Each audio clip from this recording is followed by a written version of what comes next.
Obi Igbo ekenekwa m unu biko ebe ị nọ na-enene m udo dịle nwoke udo dịle nwaanyị na vidiyo anụ nwada ebe anụ nkịta isi young man efu akpụ agagharị na ime village kịta ekele ọmụ na ahụ a na-eme ya accuse na ọ nwere ihe ike o mee na village ya a na-eme ya accuse mana o nwere ihe nchọkwa unu pay attention na this video kịta biko achọrọ m ka ime gịnị pay attention because na-eme video I always like to tell people pay close attention na the video ka ị na-afụ something n'ime this young man na-eme ya accuse n'ihe niile na nwere ihe o mee na village mana mgbe akpụta ya n'ime ebe kwesịrị ịgbago ebe a ga-ekpe ya ikpe n'ihu ama ịgbago kọmọ ka the video si wee dị the young man is still insisting na aka ya dị ọcha na gịnị mere na aka ya dị ọcha wee na-asị biko does it mean that this man is being accused wrongly of something that he doesn't know nothing about?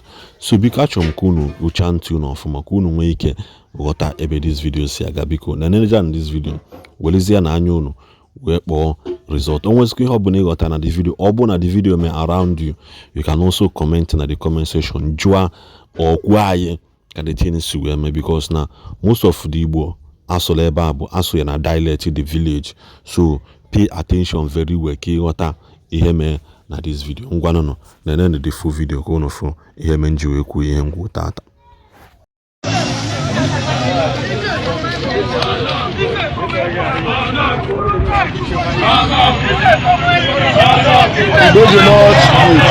Igbo do not youth. Good afternoon, sir. Good afternoon, everybody. No information I can water. More than detail. You want to know video. Many of them make very close to the video. Here they be the men Ogruto as a show goji. Ogruto law. Ike by her. I am expose. I shall make expose everywhere. Any alatama youth ni imarke ni alatama youth ni na buy. Olatama youth ni don't run no do gburu adama too much na buy. Man no be with evidence. Ni we or tackle till obero this week over hania. Abago di go last week. Abeng with evidence. Any for her now na kechu mu na anchi. Ogano be kechi onya na ashine na mutara nwa. Onya na ashine na mutara nwa nwatakịrị fajere Ghana. Ghana na Ghana move man na Ghana. Lataba kpọrọ nwa particular this man. Nwa this man eji ha ya na nwa okpara. Bolata be diri na ala Ghana na Ghana. Ya be this man gbalịrị ga no na zube eke ma ama no nwere ejeje no na eke dibo ya na ha na eke ngwere ni ba na ekechie.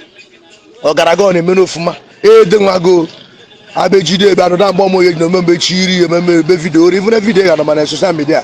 So YouTube ba emendo obodo ile ba no grote ba kpama. So ba asa ka ememe expose ha ba kpagari chara. Mbe na ono sha na na ngufu do bono. So ano mo echi ma. O jire megbodo ndị ya akụgarịra ma onye ogburu ma onye ke ma onye ya agwọ n'ọgwụ ma ya akpọma mmụọ ma ma bla. So no ya bụ the detail dị na so ihe m na-aṅụ ngwụsọ ma agwụsọ ome ma ọrụ so ma ma ma nwụrụ kene aga amụle ya wụ ụlọ gị na ngwụfọdụ gị wuru isi ma ngwụsọ ma agwụsọ mepeche na karịka ngwụfọdụ wuru isi Oya woku yi bia no ya so mo anya mo bia ise mo bia we police ne mo alarom ne mo so ma fitele ma bakpo na ko mane ma joko efu pa ile opo ada mo na ada mo kamera ya ne kuni akata ne be ka anya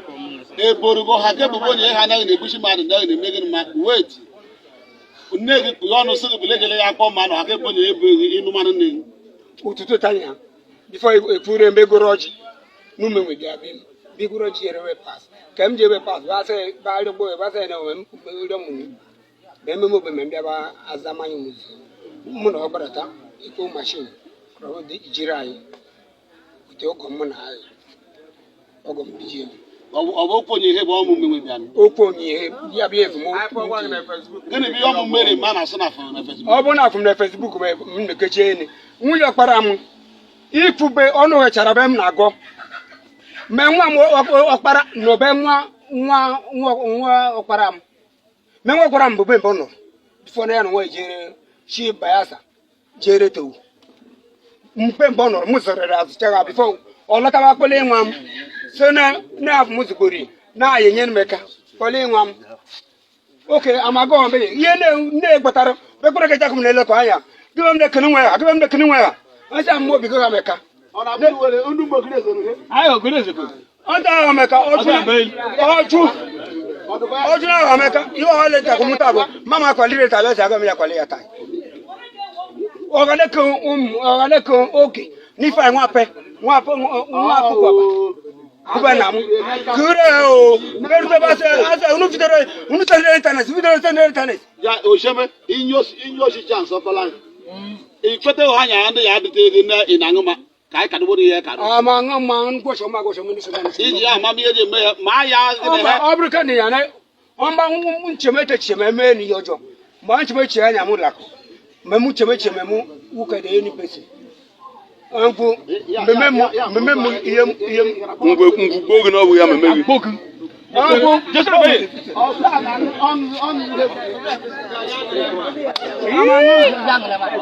amango ona ma ise mangale ma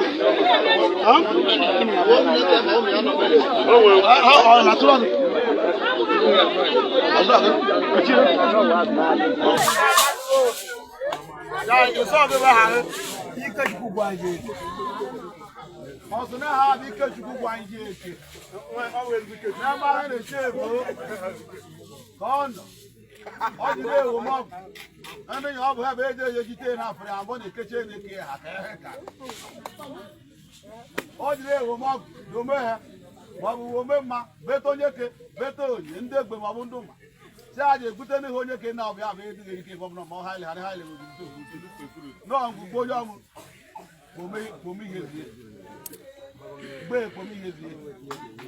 o dira anu wa mado nye kozo nifu dira anu wa mado onye ogu nifu ozo kechite nara kareka mgbe mo nye ke ma bula mle mo onye ma bula mle wo nega nega zezu kaba kabo mo ya cha singugure o ma ya go gurute na ha na ome ihe a na ha kwesịrị ome ihe a na-eme eme no ya ha ya na ha oje bụ ọrụ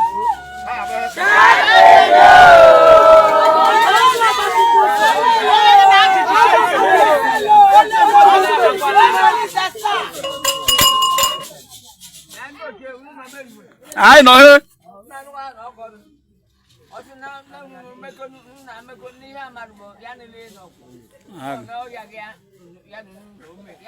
ọ bụ ya alọbute bụ esuru nọ ya ha na ha na o mefu ihe họrọ na-emerụ ha na logurute nwere ihe ọ na-eme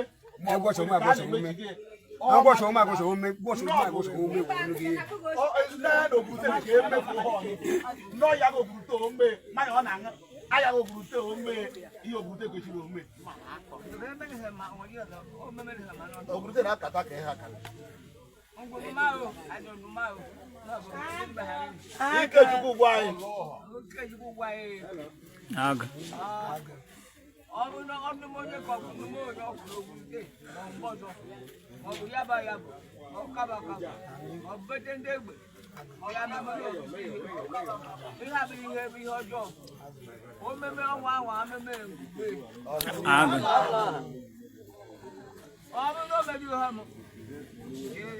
Ma o questionne que mo questionne.